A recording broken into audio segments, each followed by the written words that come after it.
الحمد لله على إحسانه والشكر له على توفيقه وامتنانه وأشهد أن لا إله إلا الله وحده لا شريك له تعظيما لشأنه وأشهد أن محمدا عبده ورسوله الداعي إلى رضوانه والصلاة والسلام على نبيه وأصحابه وإخوانه.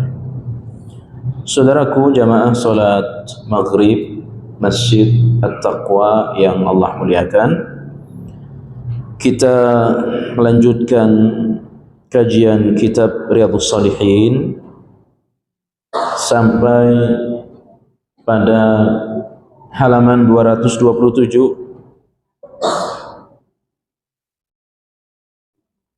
Setelah pekan lalu kita sudah membahas haqiqatul muflis, siapa orang yang bangkrut dalam pandangan Rasulullah sallallahu alaihi wasallam. Orang yang bangkrut itu adalah orang yang dia beramal salih, dia salat, dia puasa, dia haji dan rangkaian amal salih yang lainnya, ya, diterima oleh Allah. Diterima oleh Allah Subhanahu wa taala. Tetapi ketika menghadap Allah di hari akhir, ya, pahala itu kemudian dihapus. Dihapus pahalanya. Bahkan bukan hanya pahalanya dihapus, juga dia tidak melakukan satu kemaksiatan, tetapi dia mendapatkan dosa di hari akhir.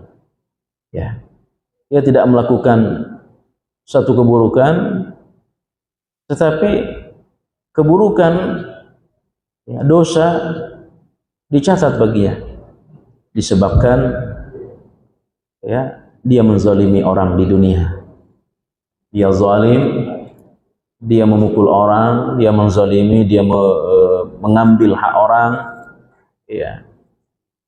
Dia menipu orang, dia menghina, mencela orang, ya, sampai dia meninggal.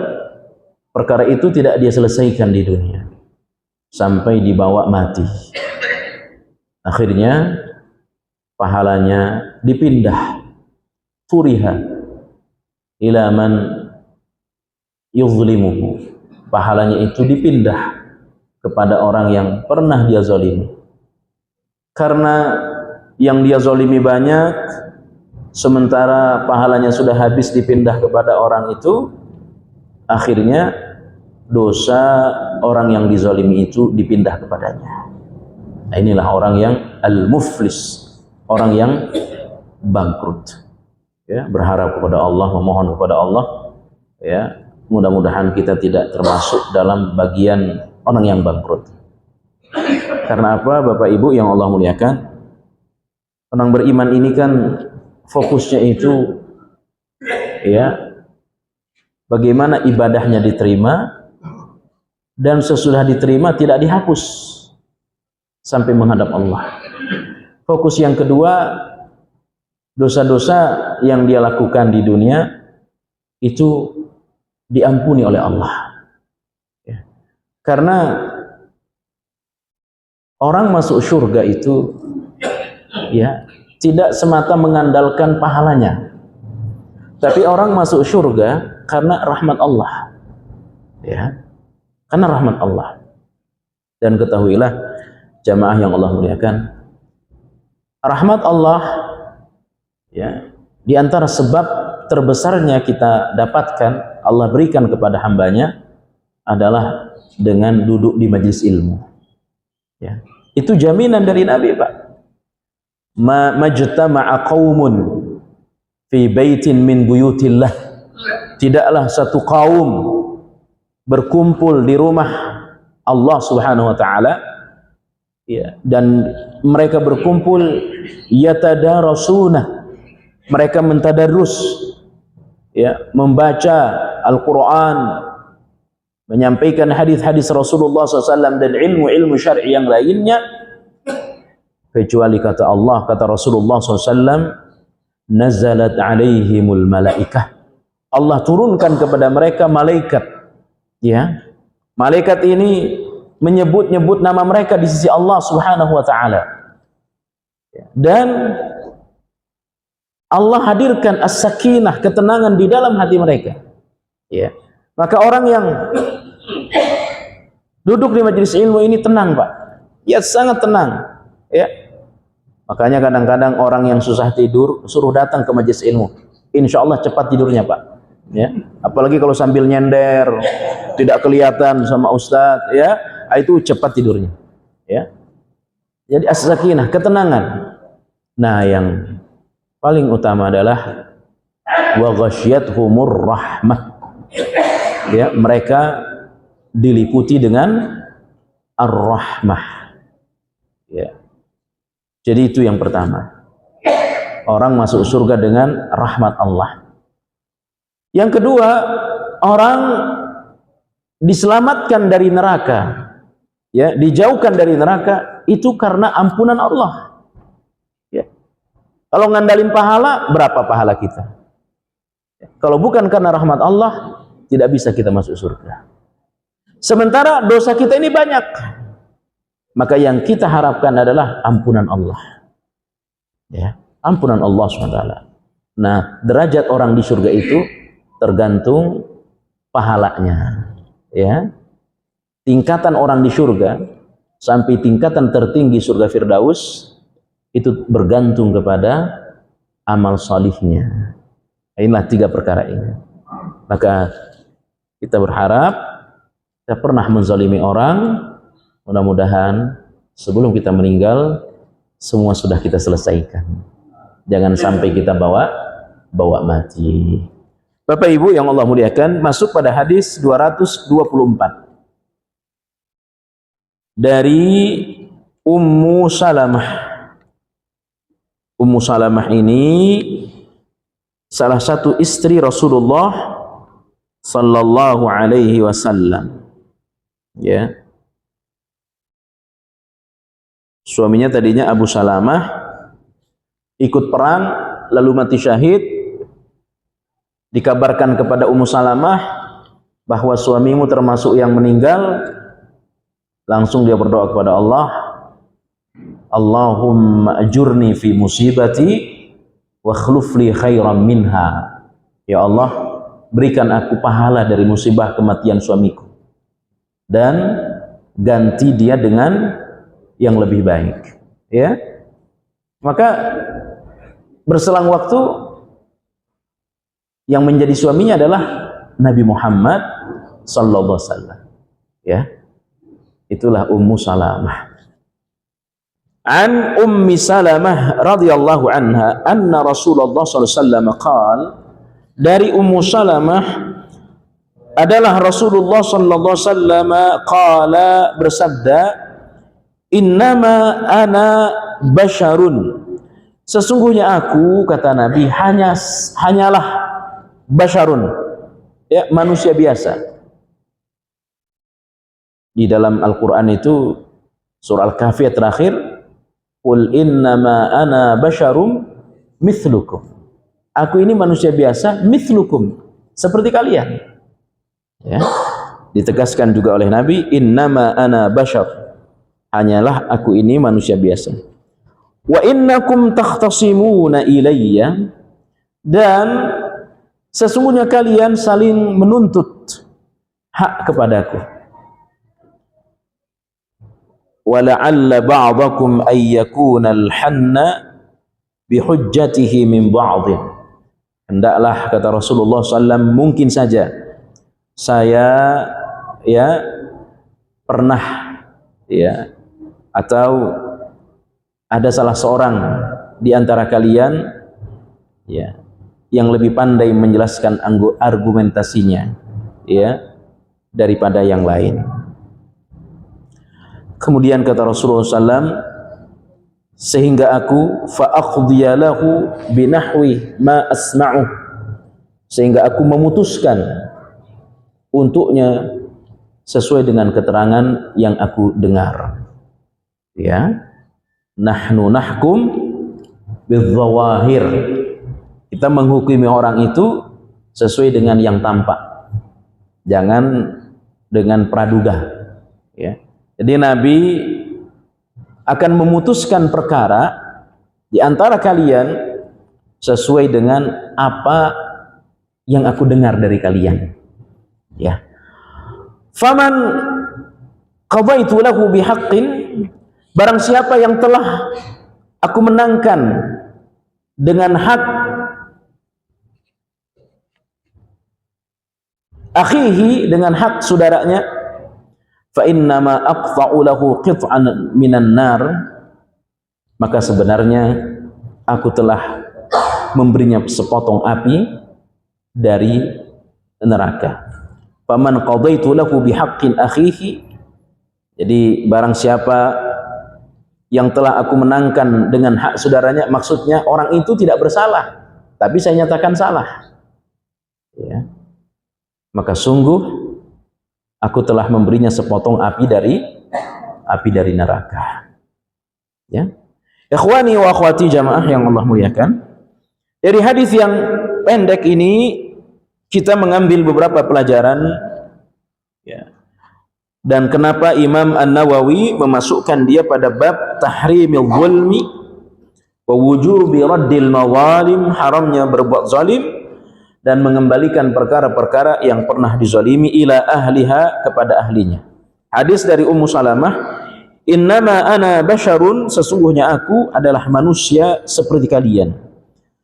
Dalilun ala anna rasula, ini menjadi, ya, penjelas kepada kita, menjadi isyarat kepada kita bahwa Nabi Muhammad SAW basyarun mithluna, manusia biasa seperti kita.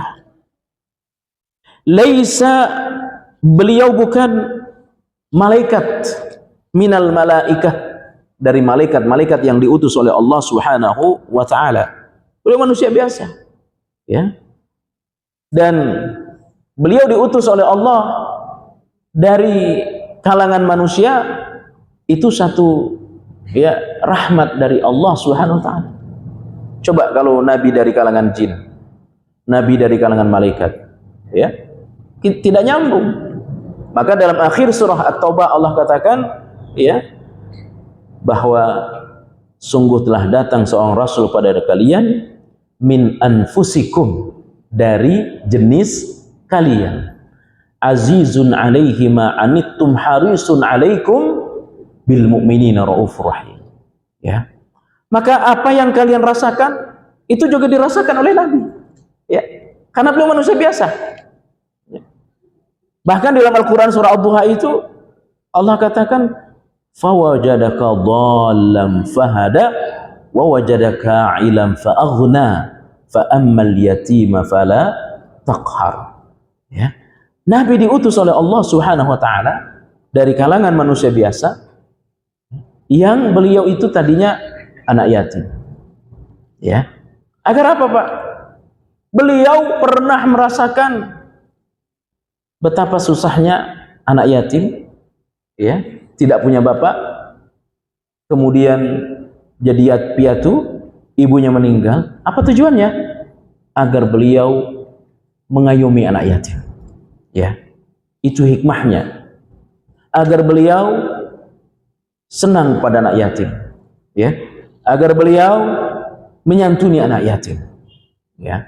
Maka jaminan dari Rasulullah, ana wa kafilul yatim kahatain, saya, kata Nabi, dengan orang yang mengkafil, dengan orang yang mengurus anak yatim, ya, di surga seperti ini, dengan kata Nabi. Kenapa Nabi begitu cinta kepada anak yatim?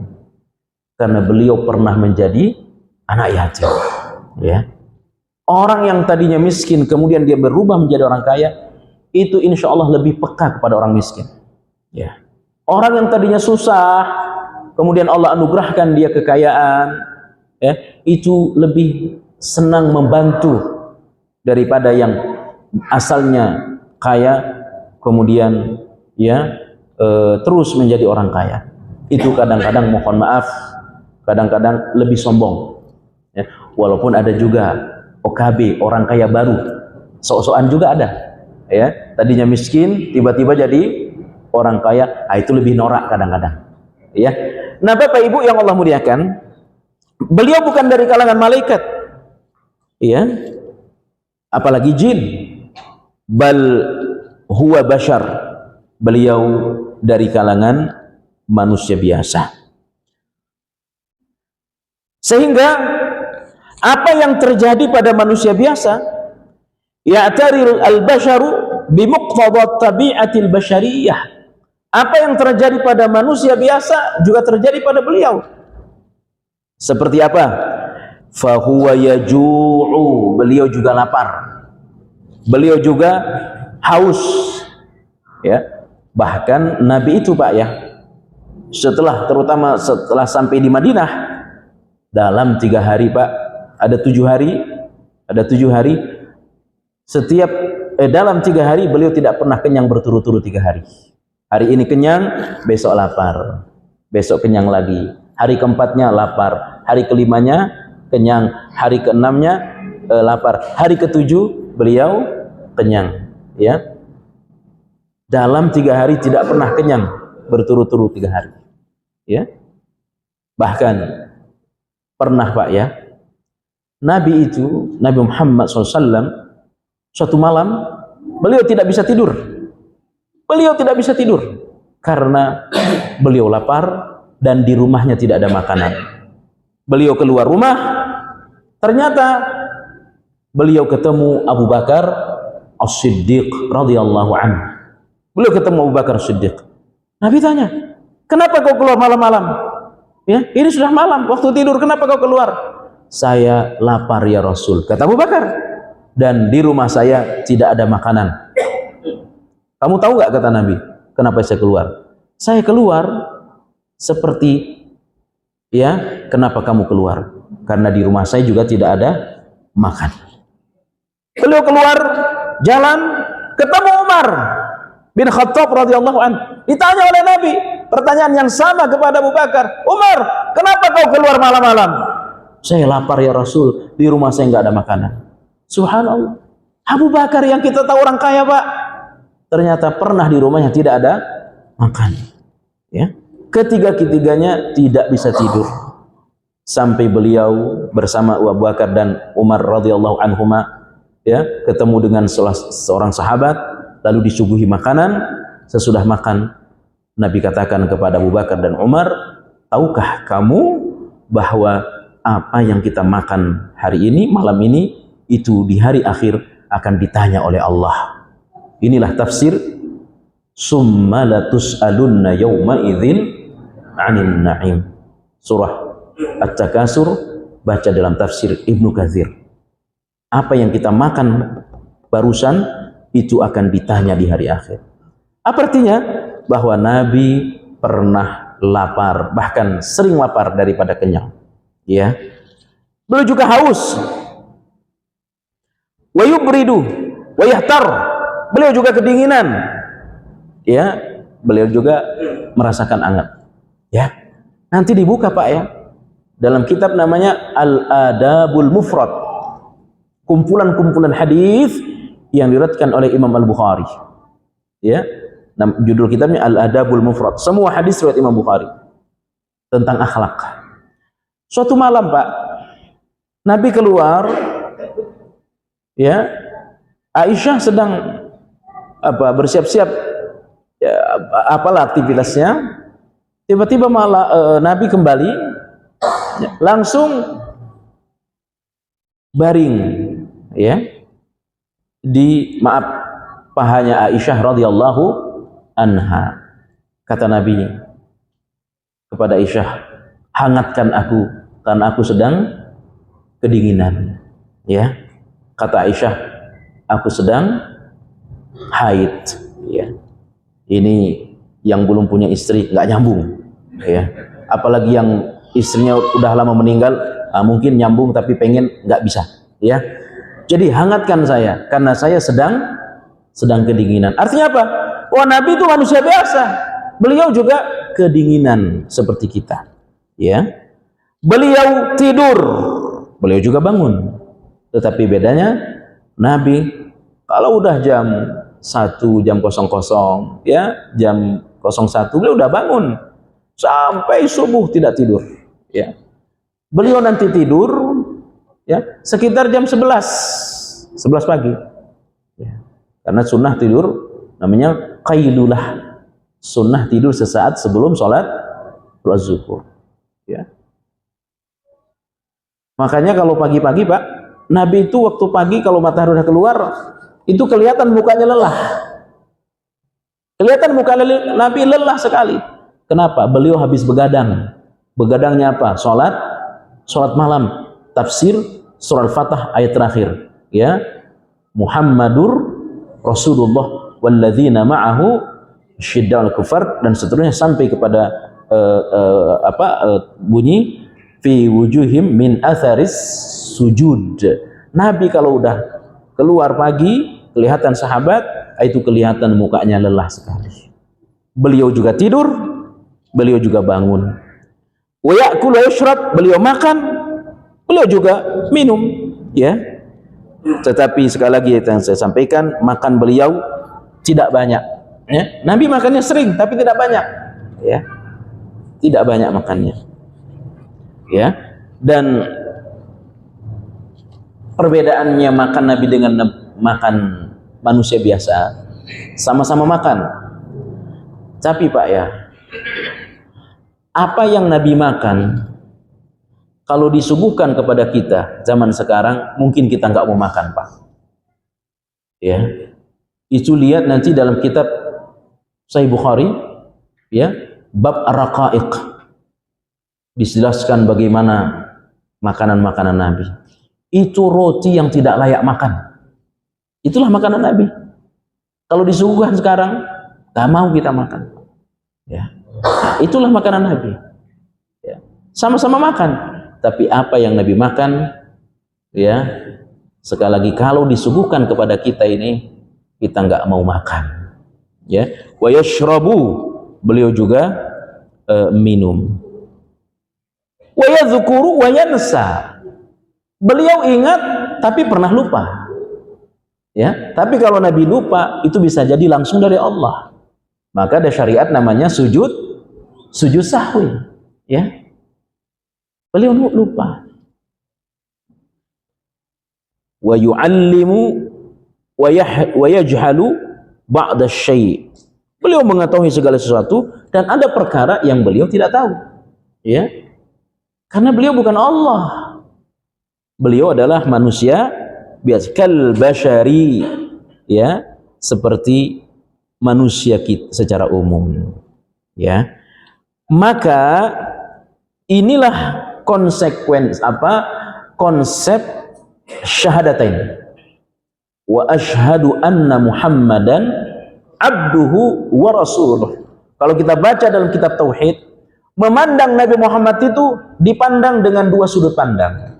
Pandang beliau sebagai manusia biasa, artinya apa? Beliau bukan Tuhan, tetapi kadang-kadang melebihi Tuhan, ya. Anta nurun, ya, fauqa nurin, engkau cahaya di atas cahaya, ya. Ya Rabbi bil Mustafa balligh, itu sebenarnya kurang bagus maknanya, Pak. Itu kurang bagus, ya. Wahai Nabi, sampaikan tujuan kami. Gak bisa kita minta kepada Nabi, Nabi sudah wafat, ya.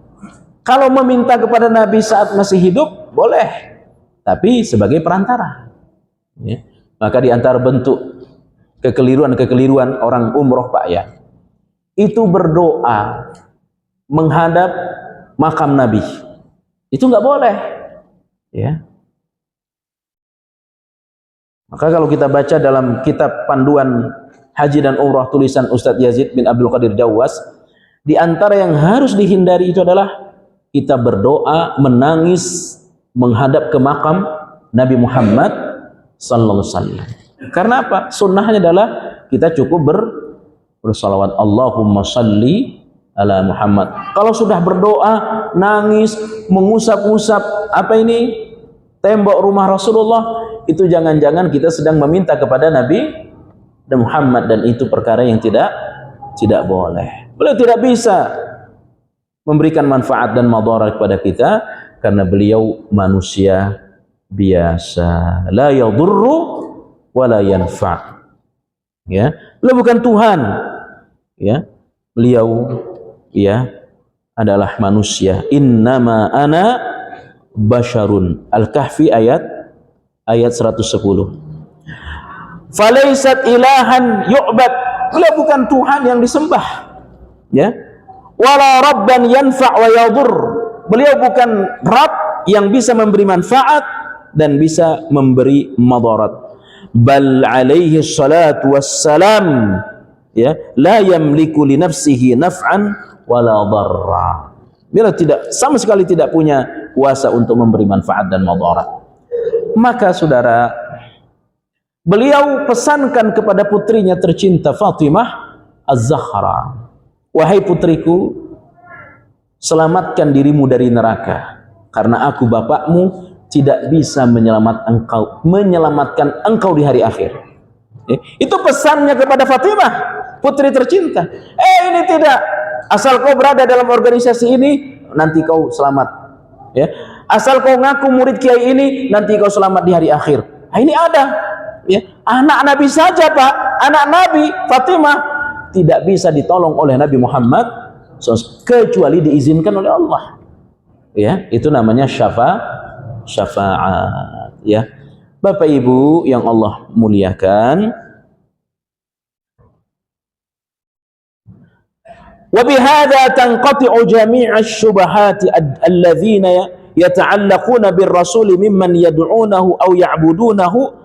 Ya, ini menjadi pemutus keyakinan sebagian orang, subhat-subhat sebagian orang yang mereka menggantungkan urusan kepada Rasulullah sallallahu alaihi wasallam di kashfid dharri, untuk menghilangkan ya keburukan, au lijalbil khairi, atau mendapatkan kebaikan. Fa innahu alaihi salatu wassalam la yamliku dzalik. Allah katakan pada surah Al-Jin 21 sampai 22, qul inni la amliku lakum dharran wala naf'a wala rashada, qul inni la yujirani minallahi ahadun walan ajida min dunihi multahada illa balaghan minallahi wa risalatih. Saya nggak punya kekuasaan memberi manfaat, memberi madarat, kecuali saya ini hanya seorang utusan saja. Ya, hanya seorang utusan. Ya. Ikhwani wa akhwati jamaah yang Allah muliakan, tapi Nabi itu memang manusia biasa. Kita ikut karena beliau diberikan wahyu oleh Allah. Ya. Abduhu wa rasuluh. Sudut pandang pertama kepada Nabi, pandang sebagai manusia biasa. Ya. Nah, yang kedua, wa rasuluh. Beliau adalah Rasul Allah yang diberikan kelebihan-kelebihan, bukan hanya terhadap semua manusia, tetapi seluruh nabi yang ada, nabi kita itu punya kekhususan tersendiri. Ya. Apa contohnya? Contohnya kalau Nabi sholat, Pak, Nabi sholat, itu beliau mengetahui perbuatan-perbuatan sahabatnya di belakang. Ya. Sehingga kata ulama, apakah itu hanya khusus sholat atau berlaku untuk semua urusan? Pendapat yang benar itu hanya khusus untuk sholat. Ya. Jadi kalau Nabi sholat ngimamin, itu beliau tahu tuh apa orang yang dikerjakan di belakang. Ya. Seolah-olah beliau punya mata di belakang. Ya. Itu dari Allah, bukan dari Nabi. Ya. Dan Nabi Muhammad SAW ya melebihi Nabi Sulaiman.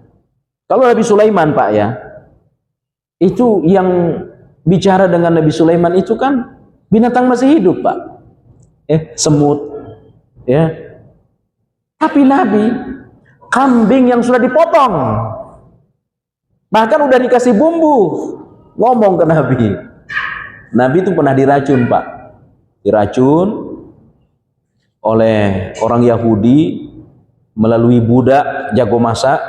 Tanyakan kepadanya, mana bagian kambing mana yang paling Nabi sukai. Nabi paling suka paha. Oh, dimasak paha seenak mungkin tapi dikasih racun. Ya. Makan Nabi, tapi sebelum masuk ke dalam perutnya kambing bicara. Paha kambing yang sudah dikasih bumbu itu. Muhammad, jangan teruskan makan saya karena di dalam diri saya ada racun. Coba. Ya. Kambing yang sudah bukan kambing lagi, yang sudah apa? Siap makan. Ya, udah dipotong. Ya, ngomong ke Nabi. Itu kekhususan Nabi. Ya. Kalau Nabi Sulaiman masih hidup binatangnya bicara. Ini masih udah mati. Itulah Nabi kita Muhammad sallallahu alaihi wasallam. Maka kita bersyukur kita dihidupkan oleh Allah menjadi umat Nabi Muhammad sallallahu alaihi wasallam. Dan kekhususan Nabi yang lain, beliau diizinkan oleh Allah memberi syafaat. Nabi nggak punya syafaat, Pak. Yang syafaat itu hanya Allah yang punya. Tapi beliau diizinkan oleh Allah memberi syafaat. Man dzalladzi yashfa'u 'indahu illa bi'idznih. Maka nggak boleh kita minta, ya Rasul berikan syafaatmu kepada kami, nggak boleh, Pak. Ya, minta kepada Allah. Ya. Karena yang punya syafaat itu Allah. Nabi itu diizinkan. Makanya semua manusia datang kepada seluruh nabi, datang kepada Nabi Nuh, datang kepada Nabi Musa, datang kepada Nabi Isa, datang kepada Nabi Ibrahim, minta tolong. Nggak mau, karena mereka malu kepada Allah. Masing-masing punya cerita masa lalu. Datang kepada Nabi, Nabi langsung sujud. Apa yang kau inginkan wahai Muhammad? Mereka datang minta tolong kepada aku, ya Allah. Angkat kepalamu, silahkan berikan syafaat terhadap orang yang engkau kehendaki. Subhanallah. Silahkan bela mereka. Siapa yang kau inginkan wahai Muhammad? Mudah-mudahan kita termasuk orang yang akan diberi syafaat oleh Nabi Muhammad di hari akhir nanti.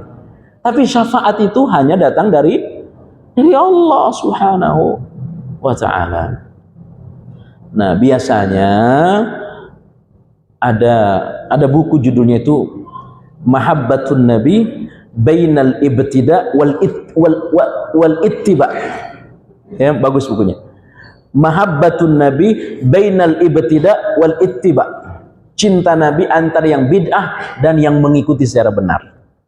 Ya, cinta Nabi antara yang dibikin-bikin artinya bid'ah dengan cinta yang memang dianjurkan oleh Nabi Muhammad SAW. Biasanya itu dalam puji-pujian, ya, dalam puji-pujian bikin salawat macam-macam. Padahal salawat yang paling bagus, Pak, ya, itu salawat Ibrahimiyah. Ya, nggak ada salawat yang paling bagus selain salawat ini. Ya, kenapa? Singkat, ya, langsung datang dari lisan Nabi Muhammad SAW. Adapun salawat yang lain itu datang dari manusia biasa. Kadang-kadang ada unsur gulu, berlebih-lebihan. Maka nggak usah sibukkan diri kita dengan salawat-salawat yang lain. Salawat ini, nggak usah. Ya, sibukkan saja dengan salawat Ibrahimiyah. Salawat Allahumma salli ala Muhammad wa ala ali Muhammad kama sallaita ala Ibrahim dan seterusnya. Ini jaminan salawat yang paling bagus. Selain itu, ya, nggak usah sibukkanlah dengan salawat yang lain. Cukup salawat ini saja. Ikhwani wa akhwati, jamaah yang Allah muliakan. Nah, beliau lanjutkan, mungkin di antara kalian, ya, ada perkara-perkara yang kalian saling menuntut, ya, sekalian saling menuntut. Ya, karena saya qadhi, saya hakim, maka sayalah yang akan memutuskan fil khusumati, permasalahan di antara kalian. Ya. Nah, ketika kalian lapor kepadaku, aku memutuskannya, saya, kata Nabi, tidak bisa memutuskan sesuai selera, ya, sesuai perasaan, sesuai praduga, kecuali saya akan memutuskan perkara sesuai dengan apa yang kalian laporkan. Ya. Kenapa? Karena di dalam agama kita ini ada istilah nahnu nahkum bidzawahir. Kita itu menghukum seseorang sesuai dengan yang tampak. tidak boleh asas kayaknya, kemungkinan, nggak boleh, ya. Harus dihukum sesuai dengan datanya, faktanya, ya. Itu syariat Allah Subhanahu wa ta'ala. La yahillu lahum ay yahkumu bi khilafil zahir. Tidak boleh menetapkan hukum dengan kebalikan faktanya. Faktanya begini, ya begitulah hukumnya, ya. Tidak praduga, ya. Li'annahum law hakamu bi khilafil zahir li ada'i dzalik illa al-fawdi wa adda dzalik ila al-asya'i wa illa tihma.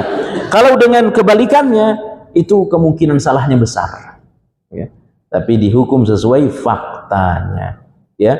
Makanya mungkin ada pengacara, kan orang disuruh menceritakan, didatangkan saksi sampai kepada saksi ahli, ya. Itu syariat Allah, Pak, ya. Disebutkan, ya, prosesnya dan sebagainya. Lihada kana al-wajib 'ala al-qadhi, oleh karena itu wajib bagi hakim ayyahkuma bil-zahir, menghukum seseorang sesuai dengan fakta, ya.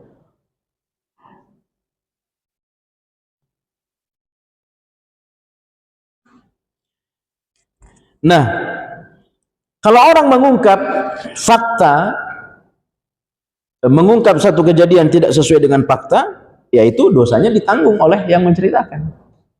Tapi kalau sampai ada orang yang mengungkap tidak sesuai dengan faktanya, berarti orang itu sedang menyiapkan apa tadi? Sepotong api dari neraka. Maka dalam agama kita, saksi itu di atas, di bawah sumpah, ya. Silahkan bersaksi, tapi harus benar, ya. Contoh, Pak, ya. Kalau seorang ada pezina, ya, lalu lapor, kalau hanya satu orang nggak boleh, mesti berapa?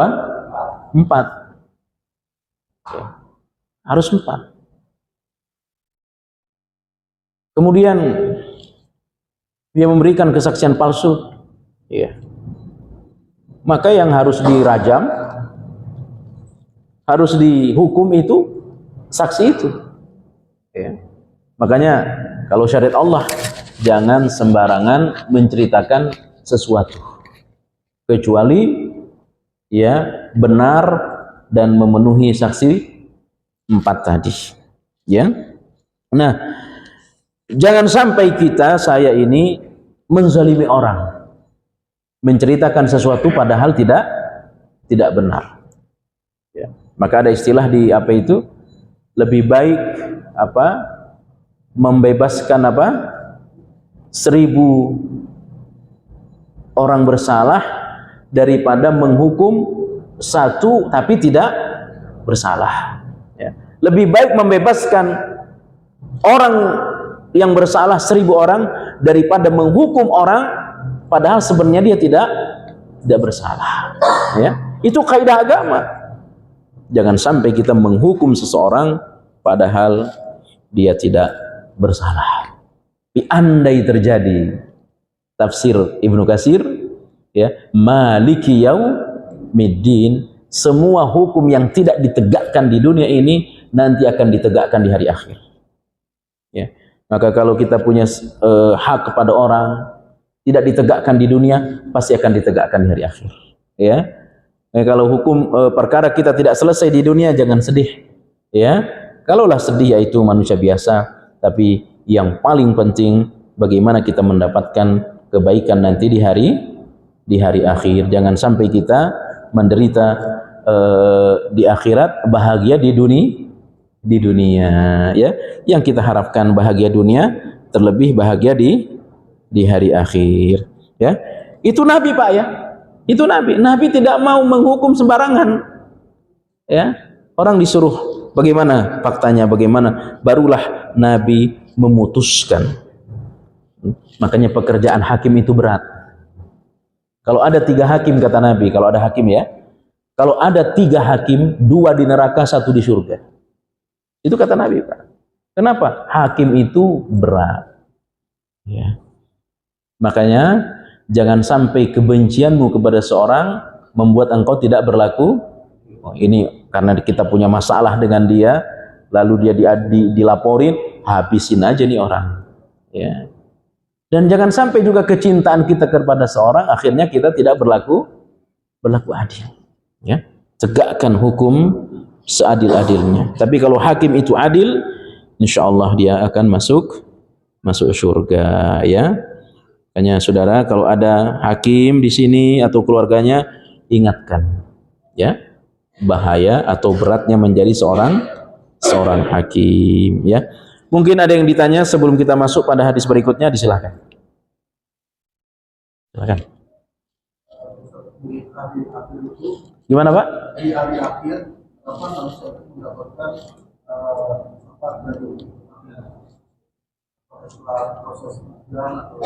apakah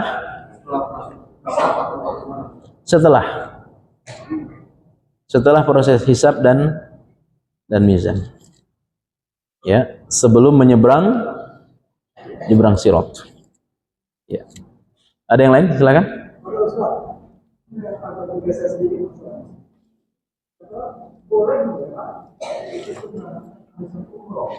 Gimana, Pak?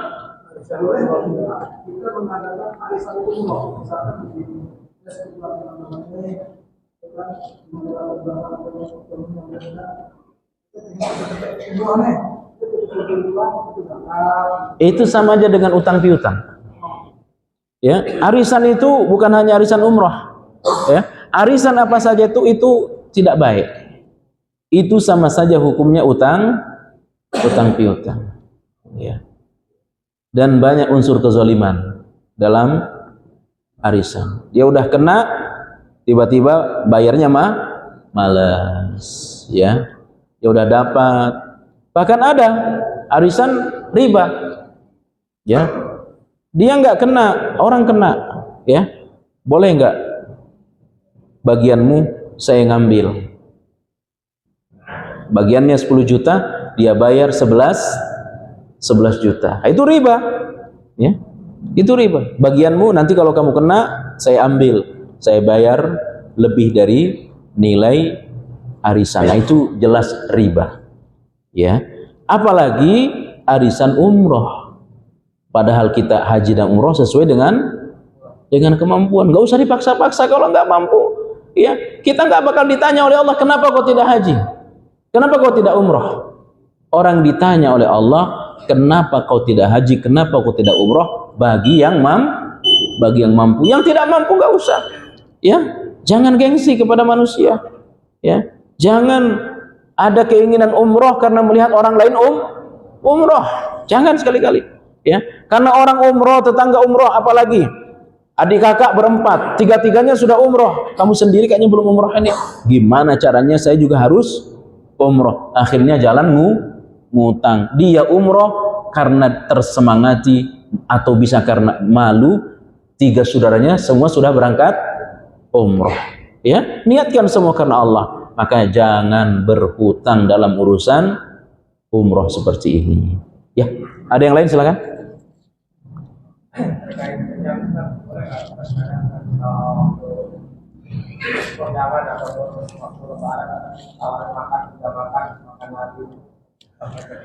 Ya, Rasulullah sallallahu alaihi wasallam bersabda, "Kulu washrabu walbasu watasaddaqu." Makanlah, minumlah, berpakaianlah, sedekahlah. 4 kita disuruh oleh Nabi. Kulu washrabu walbasu watasaddaqu. Tapi hindari 2 perkara kata Nabi. Bi ghairi makhilatin wala sarafin. Makanlah, minumlah, sedekahlah, berpakaianlah, tapi hindari 2. Makhilah wala saraf. Apa makhilah? Sombong. Sarafin berlebih-lebihan, ya. Kalau setiap rumah ditawarin ini, tawarin ini, ya, padahal sebenarnya perut sudah tidak nampung, ya. Mohon maaf saja, mohon maaf, ya. udah nyicipin, akhirnya nggak habis. Itu mubazir. Belum tentu sisa kita dimakan orang lain. Ya. Maka jangan kita makan karena malu, ya, tapi makanlah karena Allah, ya. Dan jangan sombong. Apa makan sombong? Makan mahal, minum mahal, makan minumnya itu nomor 2, nomor 1 itu foto. Setelah foto posting di media, itu makan minum sombong, ya, agar dikira kita ini orang kaya bisa membeli makanan minuman mahal, ya, naik pesawat, ya, difoto makanan di pesawat, diperlihatkan. Bisa jadi niatnya agar kita hebat juga tuh orang bisa naik pesawat, ya. Maka hindari, ya, hindari. Apa pakaian sombong? Ada pakaian sombong, namanya libasus syuhrah. Apa? Pakaian yang membuat orang kagum kepada kita. Itu namanya libasus syuhrah. Yang membuat orang fokusnya hanya kepada kita. Itu nggak boleh. Ya. Datang ke orang miskin, mohon maaf, pakaiannya sederhana-sederhana. Tiba-tiba kita datang dengan pakaian sangat mahal, sehingga perhatian orang tertuju kepada kita. Giliran pakai jam mahal, itu gaya ngangkatnya lain. Jam mahal, biar dilihat orang. Itu namanya libasus syuhrah. Pakaian pamer, dan itu hukumnya haram, tidak boleh. Nah, bagi perempuan ada pakaian syuhrah, pakaian yang warnanya terlalu mencolok. Itu nggak baik bagi perempuan. Makanya sebagus-bagus pakaian perempuan itu warna hitam. Tidak wajib, ya. Tapi jangan sampai perempuan itu menjadi pusat perhatian laki-laki, ya. Sedekah sombong, ya. Apa sedekah sombong? Sedekah bukan karena Allah. Sedekah karena ingin dipuji. Sedekah ingin nyenengin diri, bukan nyenengin penerima. Sedekahlah kita untuk membahagiakan penerima, bukan membahagiakan kita, ya. Kalau membahagiakan penerima, kita akan memuliakan orang yang menerima sedekah kita. Dengan cara apa? Tidak mengungkit pemberian kita dan tidak menyakiti perasaan orang yang menerima sedekah kita. Ya, dikumpulkan anak yatim, ya, untuk santunan yang dia terima 100.000, tapi difoto di hadapan orang lain. Setelah itu disebar di media sosial. Itu merendahkan anak yatim, Pak. Ya, kalau mau foto tutup mukanya. Dikumpulkan jompo, ya, eyang-eyang, mbah-mbah, naik ke lantai 2, ya, nerima sembako, nilainya hanya 100.000, tapi wajah mereka disebar di media. Itu menyakiti perasaan mereka. Makanya sedekahlah untuk membahagiakan penerima, bukan membahagiakan diri kita, ya. Nah ini, jadi kalau keundangan, kalau memang sudah tidak sanggup, ya, yang penting kita silaturahmi. Kalau mau cerdas, bagus, bawa kantong, ya, ambil, nanti makan di rumah. Ada anak-anak ambil, dijual dia, ya, itu anak-anak, ya. Ada yang lain, Pak? Sudah, masih ada, silakan. Saya nggak dengar, Mas.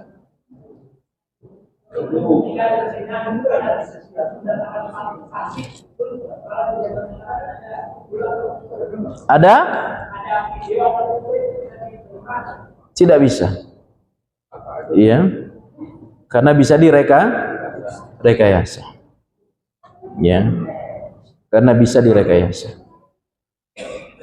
Ya, tetap harus saksi 4. Ya, demikian. Ada lagi? Silakan. Siapa? Ya. Kenapa dosa orang dengan kita bertentangan dengan bahasa masyarakat oleh Allah? Tidak bertentangan. Ya. Jadi dia memperoleh apa yang telah dia usahakan. Apa yang dia usahakan? Menzalimi orang. Ya. Karena dia menzalimi orang, maka dia dapat dosa. Ya. Dari dosa yang tidak dia lakukan. Dari dosa yang dilakukan orang lain. Jadi ini tidak bertentangan. Ya. Sama seperti laha ma kasabat wa 'alaiha ma kasabat, ya, wa allaysa lil insani illa ma sa'a. Ada orang tua anaknya soleh, ya, meninggal dunia, maka kesalihan anaknya pahalanya mengalir untuk orang tuanya. Kenapa? Padahal bukan dia yang bekerja. Anak itu tidak menjadi salih kalau bukan karena usaha orang tuanya. Makanya bikin anak sebanyak-banyaknya, ya, bikin anak sebanyak-banyak. Lebih bagus kalau, ya, produksinya lebih banyak, paling tidak 4 lah, ya. Dari istri 1 5 anak, istri 2 5 anak, ya. 20 salih semuanya, panen pahala orang tuanya. Jadi ini tidak bertentangan, ya. Ada yang lain, silahkan terakhir. Apabila orang yang dikasih, ya, tapi tanya dokternya ini mau diambil atau mana, tapi orang itu juga untuk pendidikan kedokteran itu timpang dari syariat. Tidak apa-apa. Tidak apa-apa, ya. Seizin dia, ya, sama dengan apa ini, jantung, ya, atau apa lagi, apa, dipindah ke orang lain, niatnya karena Allah, kita dapat pahala, ya. Tapi seizin siapa yang punya apa ini, anggota tubuh tersebut, ya. Kalau mau dikasih ke orang lain, kita ikhlas karena Allah, ya, bukan karena ingin jual jantung karena ingin kaya, itu nggak boleh, ya. Tapi ingin membantu orang lain, ya, apalagi itu tokoh, ustadz, ya, gagal jantung lalu dia ingin apa bantuan, maka niatkan karena Allah, insya Allah dapat pahala. Cukup kajian kita hari ini, insya Allah kita sambung pertemuan mendatang. Mudah-mudahan sekali lagi dosa-dosa kita dimaafkan oleh Allah. Kalau ada kesalahan kita, jangan malu meminta maaf kepada orang, ya. Kalau ada hak kita pada orang lain, juga jangan malu meminta kepada orang. Dan kalau kita ditagih, ya jangan marah, mestinya kita senang, tapi biasanya kalau udah ditagih dia yang lebih serem, ya. Dan mudah-mudahan kalau ada pedagang di antara kita ini, mudah-mudahan dagangannya laris dan diberkahi oleh Allah. Kalau ada yang sakit di tengah kita, mudah-mudahan sakitnya diangkat oleh Allah SWT. Semoga kita istiqamah saatnya meninggal dunia dalam keadaan husnul khatimah. Barakallahu fikum, subhanakallah bihamdik, asyhadu an la ilaha illa anta astaghfiruka wa atubu ilaik. Wassalamualaikum warahmatullahi wabarakatuh.